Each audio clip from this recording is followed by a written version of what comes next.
Malheureusement, je dors pas assez pour pouvoir me rappeler de mes rêves le matin au réveil. Je dirais au sens figuré plutôt, je rêve de machines intelligentes. Oui, beaucoup. Celui qui m'énerve le plus, c'est quand on dit qu'on n'utilise que 10% de nos capacités cérébrales. Je ne sais pas d'où ça vient, il n'y a pas d'études à ce sujet. Au contraire, quand on enregistre l'activité du cerveau, on ne trouve pas de région cérébrale, on ne trouve pas de neurones qui sont là à attendre, à ne rien faire, en attendant d'être déverrouillés pour augmenter nos capacités cérébrales. Donc c'est vraiment un mythe. Non, peut-être ce qu'on peut dire, c'est que les scientifiques ne comprennent que 10% du fonctionnement cérébral, mais ça ne veut pas du tout dire la même chose. Quelque part, quand on est chercheur en intelligence artificielle, ça veut dire qu'on croit forcément qu'on peut décrire le fonctionnement du cerveau comme un algorithme, qu'on peut par exemple l'implémenter dans une machine, mais évidemment ça reste une croyance. À l'heure actuelle, on peut pas en être sûr. Il faudra démontrer dans les années à venir qu'on est capable de le faire effectivement, oui.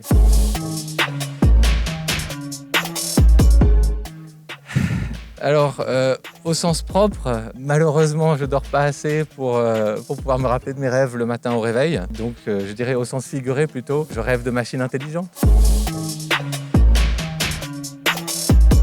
Ma femme dirait que je suis têtu. Moi, j'ai tendance à dire que je suis persévérant.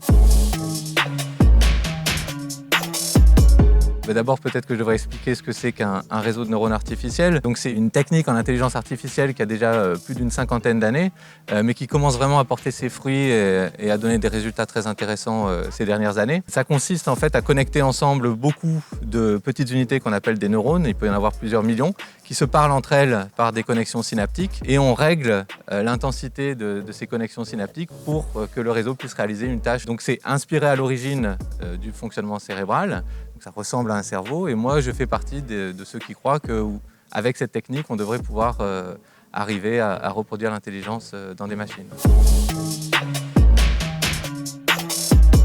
Si on peut choisir un don de super-héros, disons, ce que j'aimerais vraiment, ce dont j'ai besoin en fait, ou en tout cas envie, ça serait de pouvoir ralentir le temps. Je pense que j'aurais aimé vivre 100 ans dans le futur. Je pense qu'on vit déjà une époque assez intéressante et je suis très optimiste. Je pense que ça va faire que s'améliorer et j'aimerais vraiment voir comment les choses seront dans 100 ans. De manière générale, c'est une approche scientifique qui consiste à créer de nouvelles technologies en s'inspirant de ce qui se passe au niveau biologique, mais ça peut être par exemple en physique ou en chimie. On peut inventer de nouvelles réactions, de nouvelles molécules en s'inspirant des organismes biologiques. Plus précisément en intelligence artificielle, évidemment, ça consiste à se tourner vers le cerveau et donc l'étude des cerveaux biologiques, des neurosciences, pour guider un petit peu les modèles d'intelligence artificielle. Pour rester dans le thème, on peut dire Fondation de Isaac Asimov. Mes enfants me demandent souvent c'est quoi ta chanson préférée, et j'ai du mal à leur faire comprendre que je ne peux pas en choisir une. Ça dépend de beaucoup de choses, ça dépend de ce que j'ai écouté récemment, ça dépend de l'humeur du temps, de la météo. Mais si je dois en choisir une, je pourrais dire Sabotage des Beastie Boys. Je ne sais pas si ça réconforte, mais en tout cas ça réveille. Alors c'est vrai qu'à l'heure actuelle, on a beaucoup de modèles qui sont capables de faire de la détection, de la classification d'images. Par exemple, de dire quand il y a un chat dans une image, ils peuvent le faire parfois beaucoup mieux qu'un humain qui serait entraîné à faire exactement la même tâche. Mais il est assez clair que ces machines ne comprennent pas ce que c'est qu'un chat, par exemple. En tout cas, ne le comprennent pas de la même manière qu'un humain le comprendrait. Il faut savoir que en fait, ces machines fonctionnent sur la base de corrélations statistiques entre les pixels de l'image.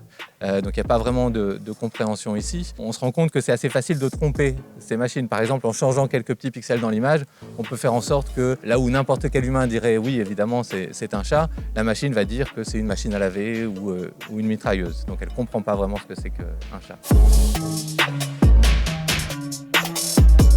On y travaille. Je pense que ce qui manque aux machines à l'heure actuelle pour pouvoir vraiment comprendre la signification des concepts comme le concept de chat, c'est de pouvoir mettre ensemble différentes sources d'informations. Donc de travailler pas seulement sur la base des pixels d'une image, mais de travailler par exemple sur le fait qu'un chat, ça peut faire miaou, donc des informations auditives, que du côté tactile, un chat, on peut le caresser, il peut aussi vous griffer, des informations linguistiques également sur nos connaissances de ce que c'est qu'un chat, de ce que c'est qu'un animal de manière plus générale. Et je pense que c'est en mettant ensemble toutes ces informations qu'on peut donner un sens aux mots. Et c'est ce qui manque dans les machines. Je pense que c'est une des clés pour faire en sorte que les machines comprennent vraiment le monde qui nous entoure. J'ai de très bons souvenirs de conférences scientifiques, notamment en Floride. Entre les sessions scientifiques, on va à la plage pour faire du beach volleyball. Le soir, on fait des barbecues sur la plage ou à côté de la piscine. On discute et on se rend compte que la science, ça peut parfois être sympathique et amusant. Pas une vraie collection, mais je récupère depuis de nombreuses années mes vieilles planches de snowboard, wakeboard, etc. quand elles sont cassées ou que j'en achète une nouvelle. Elles décorent agréablement les murs de mon salon. Donc c'est presque une collection.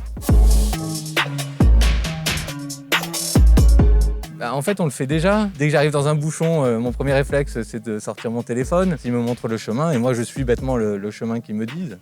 Et ils le font beaucoup mieux que ce que je ferais moi-même. Mais c'est une vraie question sur laquelle il y a des gens qui travaillent à temps plein. C'est un métier, donc la question de l'éthique, de l'impact sociétal ou politique de l'intelligence artificielle. Et donc je préfère laisser ces gens-là travailler, ceux qui ont l'expertise. C'est pas parce que je suis chercheur en intelligence artificielle que j'ai forcément autorité pour parler sur le sujet. Mais par contre, comme n'importe qui, comme tout citoyen, je peux avoir une opinion personnelle sur le sujet. Moi, mon opinion, c'est qu'on laisse des gens, des êtres humains qu'on ne connaît pas, décider pour nous, que ce soit pour piloter un avion, un train ou pour voter une législation, etc. À partir du moment où on a des garanties statistiques sur la performance des machines, ça ne me gênerait pas plus que ça que ce soit une machine à la place d'un humain qui décide pour moi. Ça n'est que mon opinion personnelle.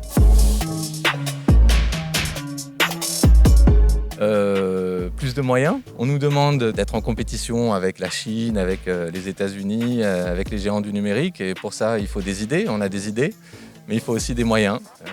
Ça serait bien d'en avoir plus. À bon entendeur,